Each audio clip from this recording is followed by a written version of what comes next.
Hey guys, so as I woke up today to edit this video, I unfortunately heard the news that our great friend and a good friend of mine and somebody who made me feel so much like family here in the Philippines, Mr. Teban Aquino, passed away. This video actually was requested by Teban, and he was the first one to comment on my post asking for suggestions. So I dedicate this episode to Teban. I love you, brother. Rest in peace.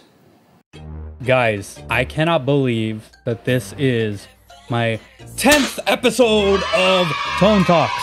Can you believe it? I wanted to do something very, very special. We are going to be looking at the guitar tone and the guitar gear of my personal all-time favorite guitar hero, and that is Mr. Greg Howe. If you're not familiar with who Greg Howe is, he is an American jazz fusion guitarist who helped propel modern fusion in the 80s with his iconic album Introspection with the song Jumpstart. And he went on to be a live touring guitarist for acts such as NSYNC, Justin Timberlake, Enrique Iglesias, and of course, the gig of a lifetime, playing guitar for Michael Jackson. And tone-wise,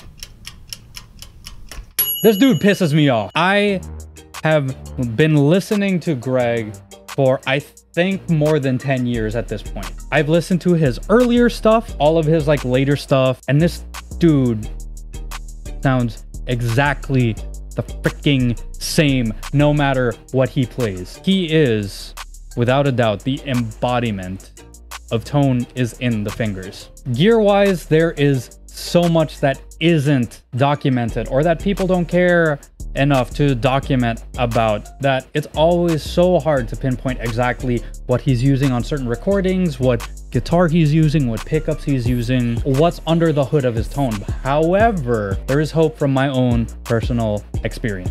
Greg has played ESP guitars. He's played a parts caster with a bolted on neck. He even had a signature with a Guitar Center brand called Laguna, which was the Greg Howe that I initially fell in love with. Then eventually he settled with Carvin before they turned into Kiesel permanently. He played a lot of his Carvin prototype and his Kiesel prototype despite having two separate and very, very different signature models. So what gives? I've done research on the pickups that he's used, and the main thread that I have always seen is that they're pickups that are usually based off of Seymour Duncan JBs, essentially PAFs. However, he does want that kind of nasalness. There's a certain frequency that he always loves in his guitars and in his amp, which brings me to his amp choice. Amp-wise, this dude has Marshalls just chilling in his room. He's used a Cornford Mark 50, but after becoming a DV Mark artist,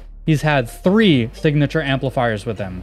Not 1, 3, and each one of them sound completely, including this random prototype that is a JTM45 bass thing. Personally, I have owned 2 of those signature amps. I've owned the Marigold and I've owned the little GH250. Personally, the Marigold is one of my all-time favorite guitar amps before those 2 got stolen, unfortunately. Pedal-wise, he's a really simple dude, honestly. The biggest hint is actually hidden in the style of pedals that he chooses, and also in his signature pedal, the Carl Martin Blickbox. I owned one a few years back before selling it to Sir Makoy Portado. I hope you're watching, Sir. And I even got to talk to the Carl Martin guys at NAMM a few years back. The pedal has 3 sides. It is a clean boost, an overdrive, and a distortion, which to my ears with my time with the pedal, the clean boost, it's a clean boost. It's entirely just to boost your volume. The overdrive is Klon based, and the distortion is essentially a Marshall in a box. There's a lot of those. Those are essentially the types of pedals that he uses. Sure, he'll use a wah every now and then,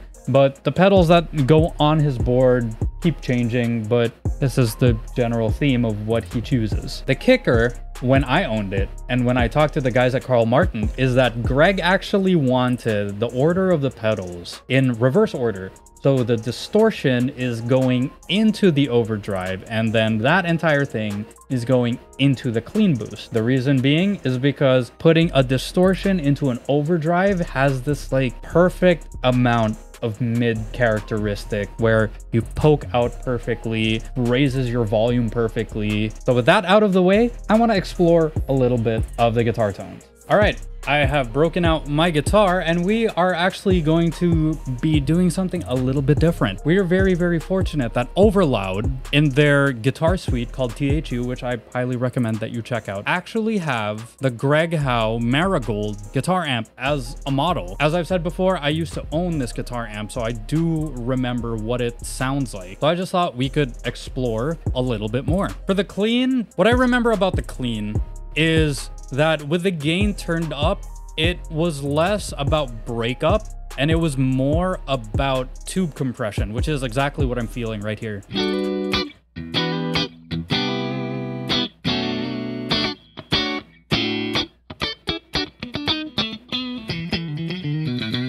So it definitely feels like it has a compressor built into it, which actually in the new tube version, there is a compressor built into it in the dirty channel. We're here, of course, to talk about the dirty channel.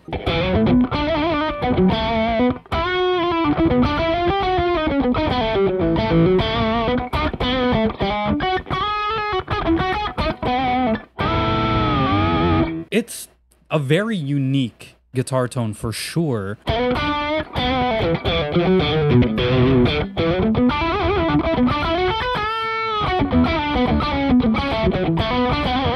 Another interesting tidbit is that whenever he was using this amp, he would run it like this, which to me makes zero sense. But again, in a live context, it might work. But yeah.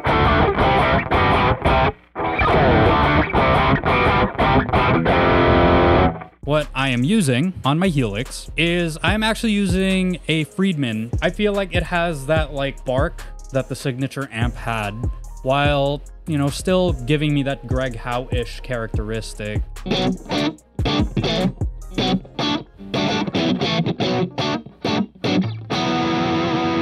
I am boosting this with a Klon, just because this kind of gave me that like squeeze effect that I got from the signature amp. And one last note that I really want to stress about Greg Howe. After analyzing this dude for so many years, trying to like nail the tone, the ultimate thing that makes Greg Howe sound like Greg Howe is Greg Howe. It's his playing. I don't know how somebody can make a guitar have vowel sounds just from their fingers. I honestly can't figure it out. There's just that man's soul just in his fingers. The dude has so much like deep soul and deep pocket that's so unique, and you can instantly tell it's Greg. All of the different licks that he plays, just like his finger tone. There's something to be said about his finger tone you just don't really hear from anyone else nowadays, especially, really. This is part of the reason why Greg, for me, will always be #1 in my book. He just has such a unique way of thinking